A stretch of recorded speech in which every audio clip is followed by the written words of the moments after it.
Bahkan ada catatan Min Hee-jin memberitahu wakil presiden ini harus dianggap sebagai percakapan biasa. Tetapi label yang paling tidak kooperatif adalah Ador. Dalam kasus anggota Lisa Rapim Sakura, artikel tentang pindah ke Hype itu telah tersebar. Sorry aja ya Min Hee-jin, kita nggak bisa anggap dukun ini hanya sebagai teman kamu. Karena Hi everyone, I'm Mr. Kim. Welcome back to my YouTube channel. Guys yang lagi nonton, bagaimana kabarnya hari ini? Apakah dalam kondisi yang baik-baik saja? Atau mungkin ada di teman-teman yang lagi dalam kondisi nggak baik-baik aja nih. Entah itu dia karena lagi sakit, lagi galau, atau lagi banyak banget nih problemnya. Apapun itu, tetap semangat ya, don't give up. Dan sekali lagi aku mengucapkan happy weekend selama berlibur buat yang lagi berlibur. Nah teman-teman, dalam video kali ini kita bakal bahas tentang bagaimana lanjutan dari konfliknya Hype Labels versus Min Hee-jin. Namun ada namanya nih. Di video kali ini bakalan khusus untuk membahas tentang bagaimana klarifikasi ataupun tanggapan dari Hype Labels mengenai kompresi persnya Min Hee-jin. Jadi seperti yang Yorobun tahu, kemarin kita juga sudah sempat bahas, bahkan sampai ada 2 part. Nah Min Hee-jin sendiri itu kan sudah melakukan kompresi pers. Nah di kompresi pers itu Min Hee-jin ini sudah mengungkapkan tentang banyak hal dan juga sudah membantah tentang banyak hal. Dan terbaru Hype Labels sudah memberikan tanggapan. Dalam statementnya Hype Labels mengatakan seperti ini guys. Halo, ini Hype. Kami ingin mengklarifikasi beberapa poin sebagai tanggapan atas pernyataan CEO Ador yaitu Min Hee-jin pada kompresi pers yang diadakan di tanggal 25 April untuk pelindungan nilai pemegang saham dan kekayaan intelektual atau IP. Poin yang pertama, atas klaim pengambil alihan hak pengelolaan hanyalah lelucon atau percakapan biasa. Catatan diskusi yang diadakan selama beberapa bulan mengenai topik tersebut dicatat dalam transkrip dan catatan kerja yang terjadi berulang kali dalam jangka waktu yang lama dengan keterlibatan pihak ketiga. Ini bukan lagi percakapan biasa, tetapi menjadi rencana untuk dieksekusi atau dilakukan. Selain itu, wakil presiden yang diajak bicara adalah seorang akuntan publik bersertifikat dengan pengetahuan profesional di bidang tata kelola perusahaan yang melakukan tugas IPO Hype dan berbagai M&A eksekutif Ador dalam posisi untuk mengakses semua informasi keuangan perusahaan. Wakil presiden bahkan mencatatkan pernyataan CEO, tanda kutip, pada akhirnya meninggalkan Hype di catatan kerja.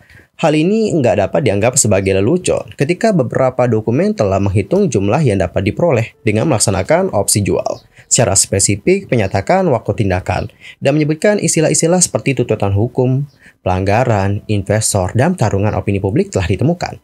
Bahkan ada catatan Min Hee-jin memberitahu wakil presiden ini harus dianggap sebagai percakapan biasa. Oke, itulah tanggapan pertama ya. Jadi intinya di sini Hype itu mengatakan bahwa statement dari Min Hee-jin yang mengatakan bahwa ini tuh seperti percakapan biasa gitu loh. Bukan something yang kayak serius. Ini tuh cuma candaan doang. Menurut Hype, ini tuh bukan candaan, ini bukan lelucon, ini bukan percakapan biasa. Ini merupakan hal serius yang akan dilakukan oleh mereka. Lanjut ke poin yang kedua. Atas klaim bahwa kompensasi uang tidak cukup, CEO Min mengklaim gajinya adalah 2 miliar won. Tepatnya, insentif untuk kinerjanya pada tahun 2023 adalah 2 miliar won. Dan gaji serta insentif jangka panjangnya dihitung secara terpisah. Gaji ini adalah yang tertinggi di antara semua individu yang bekerja di kantor pusat Hype dan anak perusahaan di Korea. Hype juga memberikan kompensasi saham yang besar selain gaji. Nilai sahamnya sangat besar hingga tidak bisa dibayangkan oleh orang normal. Namun demikian, CEO Min ini mengusulkan jumlah yang tidak dapat diterima oleh perusahaan dan menyebabkan negosiasi menjadi bencana. Kami melihat proses ini sebagai dalih untuk mendapatkan independensi hak pengelolaan. Alright, itu untuk masalah gaji ya guys. Lanjut ke poin yang berikutnya. Atas klaim audit segera dimulai tanpa tanggapan terhadap email whistleblowing. Kami mengirimkan tanggapan terperinci sepanjang 6 halaman dalam ukuran A4 pada tanggal 20 April pukul 10.01. Dan dipastikan bahwa CEO Min membaca balasan tersebut sekitar setengah hari pada hari yang sama saat email dikirim. Namun, CEO Min tetap bersikeras dalam pernyataannya dan pada konferensi pers bahwa dia tidak mendapatkan jawaban. Audit tersebut dilakukan setelah mengetahui adanya upaya perampasan hak pengelolaan selama beberapa bulan melalui informasi internal dan eksternal, serta mengkonfirmasi adanya kebocoran dokumen yang dianggap sebagai informasi bisnis rahasia. Tidaklah masuk akal untuk berpendapat bahwa jadwal audit untuk pelanggaran serius harus diberitahukan terlebih dahulu. Atas klaim tidak ada panduan dalam hal pengembalian aset informasi.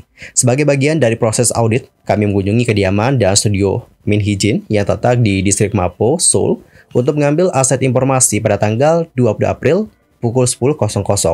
Meskipun beberapa kali mencoba menghubungi CEO Min melalui telepon, rumah, email, dan pesan telepon seluler, dia tidak menanggapi. Setelah batas waktu pengembalian berakhir pada tanggal 23 April pukul 18.00, kami meminta pengembalian aset informasi melalui Wakil Presiden Ador, yaitu Shin. Wakil Presiden Shin lantas menjawab, si Umin terlalu sibuk untuk melakukannya. Klaim Min Hee-jin, dia mengetahui tentang pengembalian aset informasi melalui media dan mengatakan bahwa media play itu adalah kebohongan yang tidak bertanggung jawab. Klaim kami mengambil aset komputer sehingga dia tidak bisa bekerja sebelum comeback New Jeans juga bohong.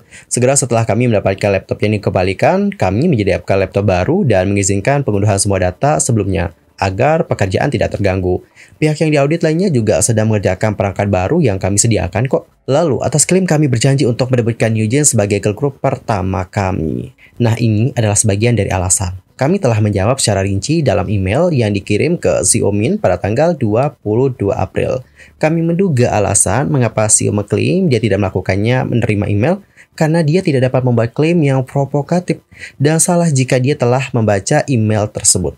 Kami mengirimkan jawaban terperinci di bawah ini. Oke, coba kita baca. Si Omin membuat klaim palsu berdasarkan cara interpretasi Anda yang menyimpang tentang pemisahan dari Sword Music. Alasan New Jeans itu nggak bisa debut sebagai girl group pertamanya Hype bukan dikarenakan Hype tidak menepati janji kami. Pada saat itu, Anda sangat bersikeras bahwa Anda akan mendebutkan New Jeans di bawah label terpisah Anda sendiri, sambil meminta untuk membentuk tim di bawah tanggung jawab Anda. Hype menghormati pendapat Anda dan memindahkan anggotanya ke Ador meskipun ada tantangan dari Somu dan menyediakan dana sebesar 16 miliar won. Sehingga New Jeans dapat debut sesuai dengan keinginan Anda. Dalam proses ini, jadwal debutnya New Jeans mau nggak mau harus ditunda, terlepas dari niat Hype, dikarenakan divisi perusahaan dan pengalihan kontrak. Apalagi Anda sendiri yang mengungkapkan proses ini sebelumnya. Dalam sebuah wawancara dengan outlet media pada tanggal 24 Maret 2022, Anda secara langsung menyebutkan bahwa proyek girl group akan berjalan sesuai dengan rencana Anda dan peluncuran ataupun debutnya akan dilakukan pada kuartal ketiga tahun 2022. Anda bahkan berkomentar dengan mengatakan, debut yang terburu-buru hanya akan menjadi sebuah kesuksesan besar, membebani anggota muda. Saya tidak ingin membuat semua orang merasa terburu-buru. Jadi, saya menetapkan kuartal ketiga tahun 2022 sebagai waktu peluncurannya. Lanjut ke poin yang ke-6. Atas klaim dia diberitahu untuk tidak mempromosikan New Jeans saat debut. Karena perselisihan R&R antara Somu dan Si Omin, jadwal debutnya New Jeans itu tertunda. Dan Lee Serapim dari Somu itu debut lebih dahulu. Karena tidak ada waktu yang cukup untuk promosi kedua grup. Dikarenakan jadwal debut mereka itu mengikuti satu demi satu. Diputuskanlah hal tersebut. Periode promosi minimum akan ditetapkan. Selain itu, dalam kasus anggota Lee Serapim Sakura, artikel tentang pindah ke Hype itu telah tersebar. Bahkan sebelum dia menandatangani kontrak dengan Hype Group sebagai tim yang hanya terdiri dari pendatang baru. Ada kekhawatiran fakta bahwa Sakura bergabung dengan Somu serta informasi mengenai komposisi anggota New Jeans akan terungkap. Kami membuat permintaan ini untuk melindungi nilai berita dari kedua tim. Dan bahkan kemudian kami memperpendek periode di tengah-tengah dan mulai mempromosikan New Jeans lebih awal. Mengenai hal ini, kami juga menyatakan tanggapan kami dalam email sebagai berikut. Tanggapan mereka kurang lebih seperti ini. Juga, waktu wawancara Si Omin berlangsung adalah 2 bulan sebelum debutnya Lee Serapim, yakni tanggal 12 Mei 2022. Sehingga dapat diakui bahwa Anda sudah memilikinya banyak waktu untuk mempromosikan girl group barunya. Klaim Anda itu sangat berbeda dari persepsi anggota staf yang mengetahui seberapa besar dukungan dan kompromi yang diberikan Somu dan Hype untuk kesuksesan Ador. Alright, lanjut ke poin yang ke-7. Di poin ke-7 ini adalah membahas tentang bagaimana klaim Hype yang mengabaikan promosi New Jeans. Ini benar nggak sih Hype itu mengabaikan promosi New Jeans atau menganaktirikan New Jeans? Atas hal ini, Hype mengatakan, kami telah menjawab klaim ini secara detail dalam balasan email yang dia kirimkan. Balasannya kurang lebih seperti ini guys. Organisasi komunikasi Hype berupaya penuh untuk mempromosikan New Jeans. Tahun lalu, 273 serum pers ditulis dan didistribusikan untuk New Jeans saja dibandingkan dengan 659 serum pers untuk Big Hit Music yang mengoperasikan total 8 tim, termasuk BTS sebagai grup dan individu, dan 365 serum pers untuk Pledis Entertainment yang mengoperasikan 4 tim, termasuk Seventeen. Sulit untuk mengklaim bahwa kami itu hanya mengabaikan promosi New Jeans saja. Humas kami mempromosikan semua label dan artis tanpa diskriminasi dan melakukan yang terbaik untuk mempromosikan mereka. Oke, kesimpulannya adalah Hype itu membantah bahwa mereka itu menganaktirikan New Jeans. Intinya mereka mengatakan bahwa kita memperlakukan mereka sama semuanya, tanpa adanya diskriminasi. Lanjut ke klaim yang berikutnya, yaitu tentang kontrak budak. Klausul non-kompetisi dalam perjanjian pemegang saham memiliki kewajiban kerahasiaan, tetapi disebutkan pada konferensi pers oleh CEO Min. Klausul non-kompetisi diminta oleh pemegang saham untuk mencegah persaingan tidak sehat dari pemegang saham mayoritas yang mendirikan usaha di industri yang sama setelah menjual sahamnya. Ini adalah klausul umum di industri manapun. Juga nggak benar untuk mengatakan bahwa dia terikat selamanya. CEO Min dapat menjual sahamnya mulai November ini, dan jika dia menjual saham tersebut, dia tidak akan tunduk pada klausul non-kompetisi mulai November 2026 ketika kontrak kerjanya dengan perusahaan kami berakhir. Gak mungkin untuk menyebutnya sebagai kontrak budak. Ketika CEO Min itu dijamin sejumlah besar uang hingga dia sendiri menyatakan, saya dapat menghasilkan 100 miliar won hanya dengan tetap diam. Dan ketika ada kondisi bahwa dia bisa mendapatkan uang dan memulai bisnis tahun demi tahun, ini adalah kondisi kompensasi yang tidak lazim, yang bahkan tidak dapat dibayangkan oleh orang normal. Orang normal dalam artian kayak orang-orang biasa kayak kita loh guys. Bahkan dalam percakapan Kakao Talk CEO Min dengan orang kepercayaannya, disebutkan bahwa dia dapat menggunakan opsi jual pada tanggal 2 Januari 2025 dan tanda kutip keluar. Dalam hal klausul tentang penjualan saham dalam kontrak yang diklaim oleh CEO Min sebagai kontrak budak, ada perbedaan dalam tafsiran urutan prioritas kedua klausul tersebut. Dan kami juga sudah mengirimkan balasan kepadanya pada bulan Desember tahun lalu dengan mengatakan seperti ini. Jika penafsirannya ambigu, kami dapat menyelesaikan ketentuan ambigu tersebut dengan memodifikasinya sehingga tidak ada masalah. Terus CEO Min berkata, saya tidak tertarik pada uang. Namun nih teman-teman, disebutkan bahwa isu inti yang memicu diskusinya adalah skala kompensasi. Alright Yorobun, itulah tanggapan dari Hype mengenai klaim yang kontrak budak ya. Lanjut ke klaim yang berikutnya adalah tentang bagaimana mereka yang seperti disuruh untuk melakukan pengelolaan ESG atau ESG Management. By the way, ESG Management itu apa sih? ESG sendiri merupakan sebuah prinsip atau standar pengelolaan bisnis dan perusahaan untuk mengukur tingkat risiko sebuah perusahaan, selain dari faktor keuangannya. Dan dalam prinsip ESG ini ada 3 pilar nih yang menopang kerangka kerja sebuah perusahaan, yaitu lingkungan, sosial, dan tata kelola usaha atau governance. Mengenai tuduhan ini ataupun mengenai klaim ini, Hype mengatakan, perusahaan kami memenuhi aktivitas ESG Management dalam lingkup yang dapat kami lakukan. Mengenai album ramah lingkungan yang telah dikembangkan dengan kerja keras oleh perusahaan, CEO Min menolaknya dengan mengatakan, melelehnya kartu foto adalah omong kosong.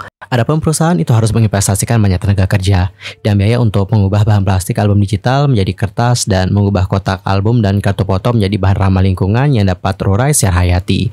Menerima hal ini dengan sukarela dan berinvestasi dalam hal ini atau dalam hal ESG Management. Kami mempromosikan perluasan album ramah lingkungan ke semua label di bawah Hype.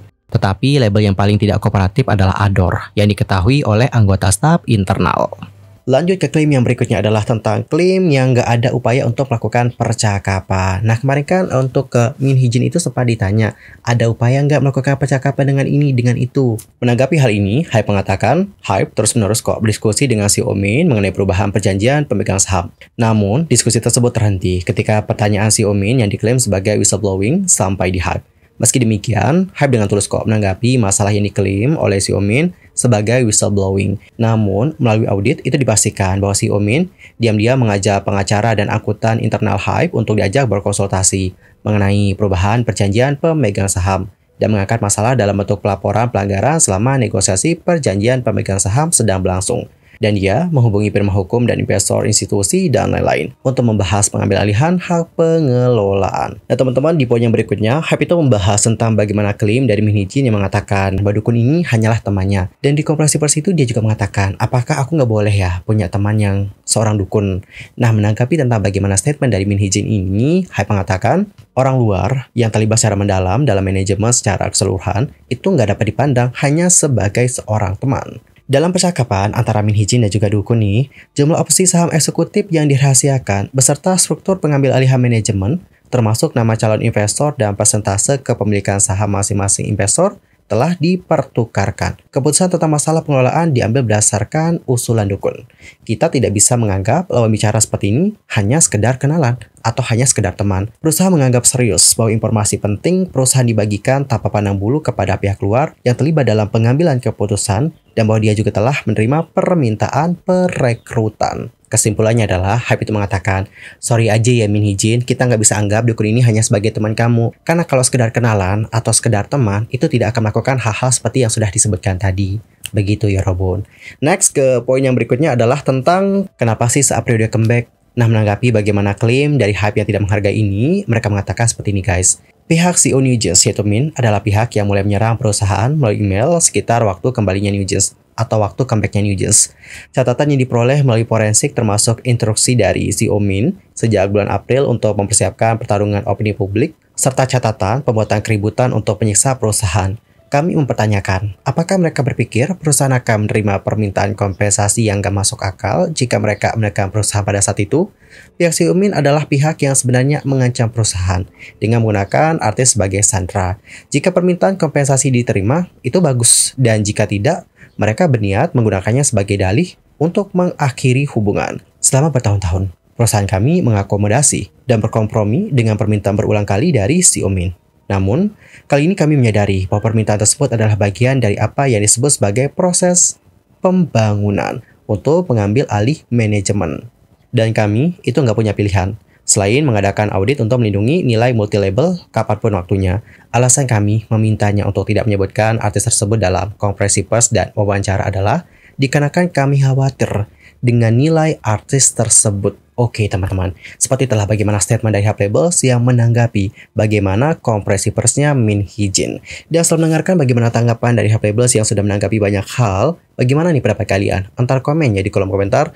By the way, cukup sekian ya guys untuk hari ini, dan kita akan terus update bagaimana perkembangan dari kasus yang satu ini. Aku mohon maaf nih jika ada kesalahan, baik itu dalam ucapan, sikap, tindakan, dan sebagainya. I'm so sorry banget. Dan mungkin ada hal yang harus dikoreksi nih. Entar koreksi ya di kolom komentar. Apa-apa yang harus kita perbaiki ke depannya. See you next time dan selamat beraktivitas Yorobun.